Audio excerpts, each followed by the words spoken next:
Good morrow, one and all. I'm Mr. King, and in today's video, we'll be looking at the poem 13 by Caleb Femi. So, what do you need to know to understand this poem? Well, the poet, Caleb Femi, was born in Nigeria but grew up in London, and he lived on the North Peckham estate in South London. This is a very diverse community in a very deprived part of London, and Femi has said that a lot of his poetry is about this community. But this community is also, sadly, where in the year 2000, a 10-year-old child called Damilola Taylor was killed in a racist attack. Now, the poet, Caleb Femi, he would have been about the same age as the victim. So it's not surprising that this episode of racism stuck with him and has influenced his writing. And indeed, racism is a theme in Femi's poetry. And in fact, according to BBC Bitesize, this poem is influenced by a different experience of racism that Femi had himself. It describes an incident of being racially profiled and being stopped and searched by the police. This poem makes references to racial discrimination, and we'll explore what that means over the next few minutes. So we have to acknowledge that this poem is written in response to discrimination used by the police force. And the police force themselves are aware that there are problems. What is on the screen at the moment is an excerpt from the National Police Chiefs Council, which acknowledges that there has been racism in the police force. So, for example, you can see on the screen that some police powers, like stop and search and use of force, have been disproportionately used against black people. Black people are almost 9 times more likely to be stopped and searched than white people, and the rate at which the police used force was 5 times higher for people perceived to be black. And we can see that even within the police force itself, there are recruitment disparities. Only 1.3% of police officers are black, compared to the fact that there are 3.5% of the population are black. So there's evidence of racial and racist discrimination in the police force in the world around us. And this poem is written in that context. It's a context that we have to acknowledge, especially if we want to understand this poem and if we want to see progress made against racism. And sadly, this is not just a problem of the past. This continues to be an issue right up until the present day. When I was teaching this poem a couple of months ago, this headline on the left appeared saying that a black teenager was stopped by the Met Police 6 times in 5 months. And there's recently been a high-profile case of 2 athletes being stopped and searched inappropriately, so much so that it led to the 2 police officers being sacked. Now, even though this poem doesn't explicitly say that the police are stopping and searching the narrator for racist reasons, the poem so heavily alludes to situations where police misuse their stop and search powers for racist reasons that we can reasonably infer that's what's happening in this poem. We can therefore use this poem to explore how traumatic and troubling it can be when people are the victims of racism and victims of the abuse of police power. So let's have a read through the poem together, and afterwards we'll check that we understand what's going on in it. So, 13 by Caleb Femi.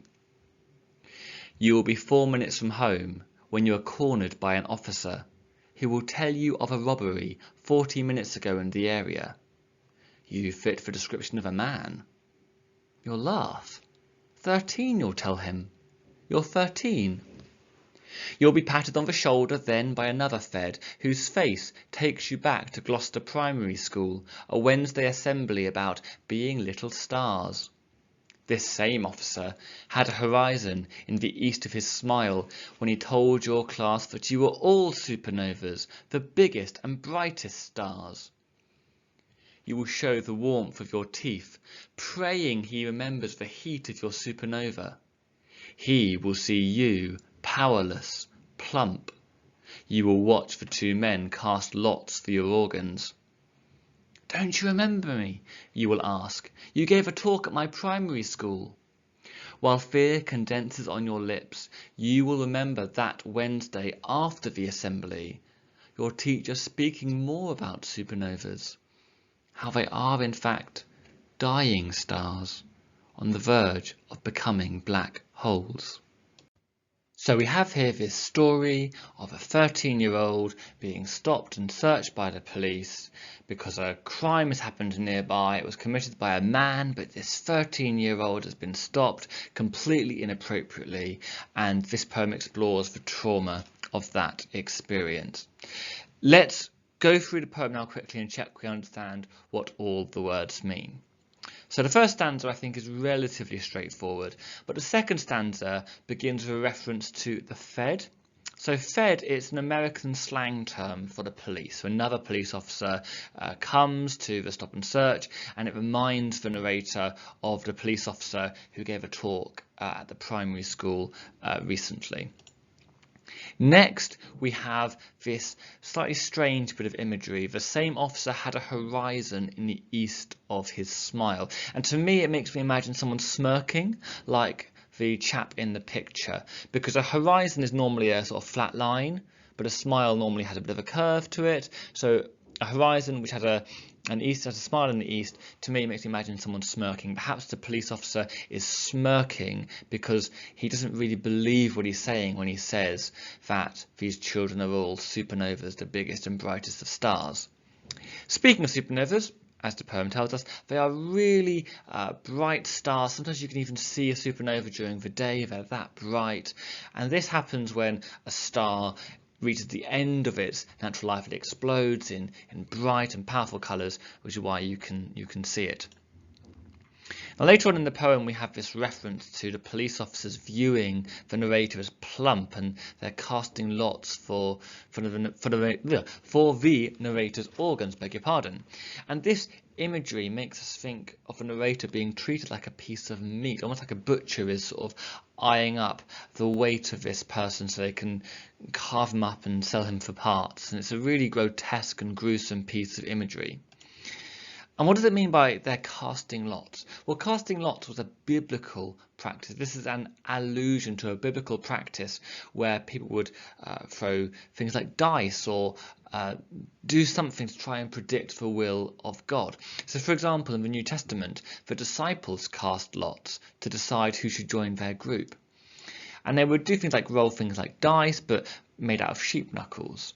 So the sides were marked with values, and you'd roll them and you look at the answers and you try and determine the outcome. Or another method was marking small sticks and twigs and dropping them, and the twig on top is the winner.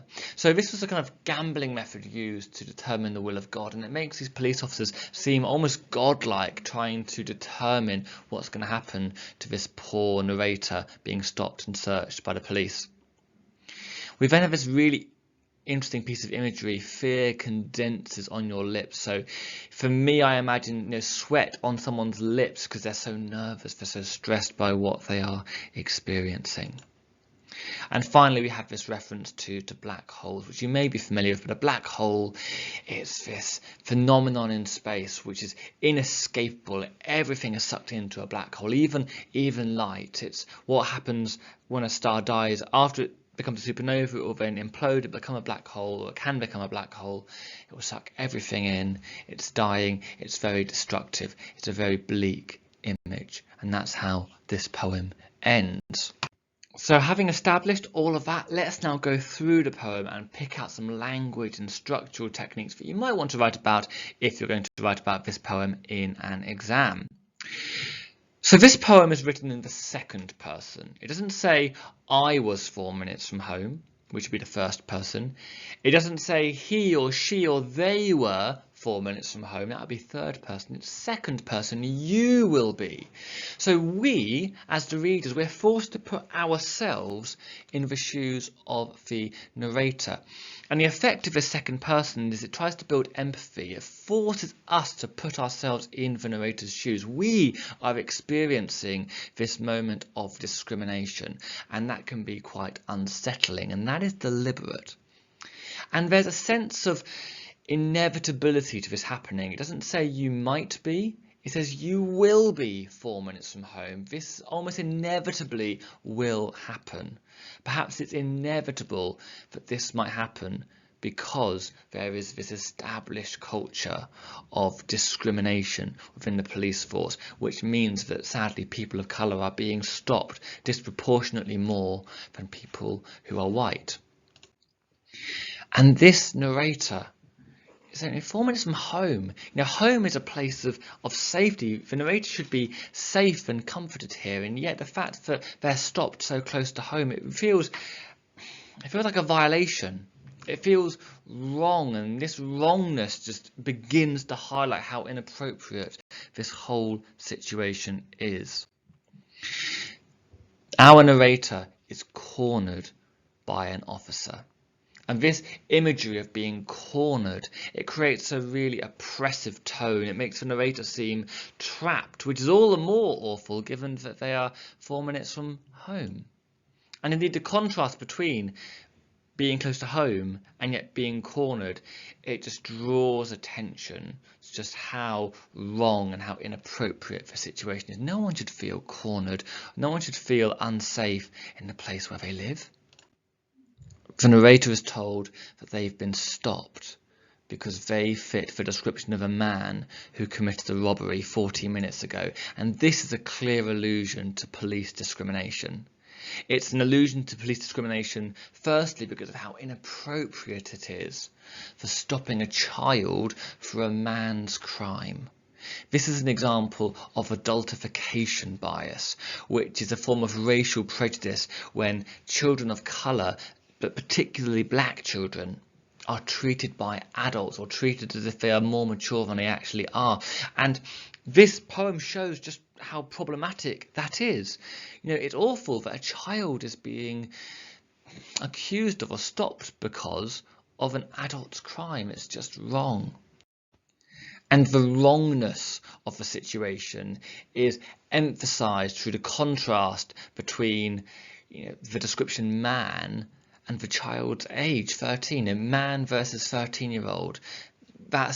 It's so inappropriate that a 13-year-old is being stopped for a man's crime. And the repetition of the narrator's age of 13, it just emphasises the innocence of our narrator, whose childhood and innocence is being taken away from them because of this incident. Now at this point I want to just pause and have a look at just the form of this poem and the stanzas in particular, and you might notice that there's a lot of enjambment going on. So for example, if you look at the end of line 1, you'll see there's no full stop, but the sentence just continues uninterrupted onto the next line, and then it continues again onto line 3 uninterrupted, and then there's a full stop in the middle of line 4. So the fact that the lines sort of continue, they flow naturally from one to another, without any punctuation at the end of a line, this is an example of enjambment. Now for me, I would suggest that the enjambment here, it almost creates a feeling of being out of control, and this out of control feeling could mirror how out of control the narrator feels when going through this traumatizing experience. Stanza 2 begins with this invasive imagery of being patted on the shoulder. There's a few different ways you can interpret this. One way is that it's quite invasive. The police officer is invading the narrator's personal space, which just feels wrong. It feels a bit inappropriate. But also you could interpret it as quite patronising or quite condescending, that this police officer is patting our narrator on the shoulder while simultaneously accusing them of this crime that they haven't committed. And we then have all of this imagery of school, the semantic of the school imagery, school, assembly, little stars, and this imagery, which reminds us of the child's youth and innocence, appearing in contrast to these accusations of criminal behaviour. It just makes the experience seem all the worse. How can a police officer unfairly accuse a 13-year-old of a man's crime? It just seems absurd in this context. And here at this point, we have the introduction of this really important imagery that we'll see throughout the poem, this star imagery. And we have the first example of it here when the narrator is told that they were like a little star.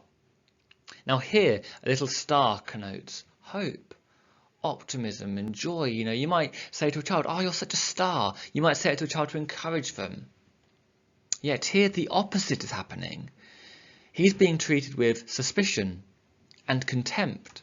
So all of the positive connotations of stars are being destroyed or being subverted. And we'll return to this star imagery later. This same officer had a horizon in the east of his smile. As I said earlier, for me, this makes me imagine the police officers smirking at the narrator. So therefore, it's an imagery of contempt. The police officer seems contemptuous of this young narrator. It's just meant to be an infuriating image. We're meant to really dislike what the police officer is doing to the narrator in this moment. And then we have the star imagery returned to. They were told they were little stars a minute ago, and now we're being reminded they were told they were all supernovas, the biggest and brightest stars. So this extended metaphor of star imagery, once again, the narrator was being told that they were brilliant, they were amazing, they were powerful, they were optimistic, they were going to change the world, they were going to make a difference, they were a star. And yet, this imagery is deeply ironic because we're being reminded of it in a context where we're seeing the opposite is happening. Our narrator is not being treated like a little star in this moment. Our narrator is being treated like a criminal, which is just wrong. And our attention as readers is drawn to this imagery, firstly by the repetition of the word star. We see stars are repeated a couple of times, but also our attention is drawn to it by placing just this star imagery at the very end of this stanza. And you might ask, why is our attention drawn to it? And I would suggest our attention is drawn to this star imagery to show just how the opposite of what the police officer said is being shown to be true. The police officers might say that children are little stars, but if they're prepared to racially profile and stop and search innocent children, and they're not being treated like little stars, this is awful. As we move into stanza 3, we have our narrator smiling hopefully and fearfully at the police. But it doesn't say that the narrator smiled, it says that you will show the warmth of your teeth. And here, the narrator exposing their teeth to the narrator is an image of vulnerability. The narrator seems really vulnerable in this moment. And not just vulnerable, but they're desperate. They're praying desperately to get out of this really difficult situation where the police have all the power and the narrator is powerless. And we're told that they're powerless. We see that in the next line. In fact, they're powerless and plump. We've got this aggressive alliteration, perhaps mirroring how aggressively the police are treating the narrator. And as I said earlier in this video, the imagery of being viewed as plump or having their organs sort of divided up, it's really dehumanizing imagery. The narrator has been dehumanized here to a piece of meat for the police officers to decide what they want to do with. They have all the power here, making our narrator seem so powerless. We've got this allusion to the two men, the two police officers casting lots, and this makes them seem almost godlike. They have all the power and the narrator has no power. And there's an ironic contrast between the verb praying in line 15 and the fact that the two men are casting lots, because both phrases have religious connotations. And yet despite the fact that the narrator was praying for help, the two police officers are contemptuously acting like God, casting lots and deciding what's going to happen to this child that they're treating as a piece of meat. The fearful tone of the narrator is emphasised through this dialogue at the start of the final stanza. "Don't you remember me?" you will ask. "You gave a talk at my primary school." There's a really fearful tone. We see just how traumatised this young person is. And fear is condensing on their lips. Now, I would argue that this is an example of synesthesia. So synesthesia is when two different senses are combined together in quite an unusual way. So for example, you might hear a colour rather than see a colour, or in this case, fear is condensing onto his lips. So we've got the emotion of fear and the physical feeling, and they're kind of combined together in a slightly unusual way. And I think this for me is just exaggerating just how terrified the narrator is if fear is physically condensing on their lips. And then we return once again to this extended metaphor of star imagery. We end with the narrator remembering that stars, like supernovas, are actually dying stars. By remembering that supernovas are dying stars, perhaps this represents how the narrator feels like his childhood or how his innocence is dying because of this horrifying experience. Furthermore, by contrasting dying stars with little stars from earlier, we can see that all of the hope that the narrator had when they were younger has been destroyed by this experience. Finally, the imagery of becoming a black hole could show that the narrator feels like he's about to fall into despair because of the situation. A black hole cannot be escaped. It's really destructive.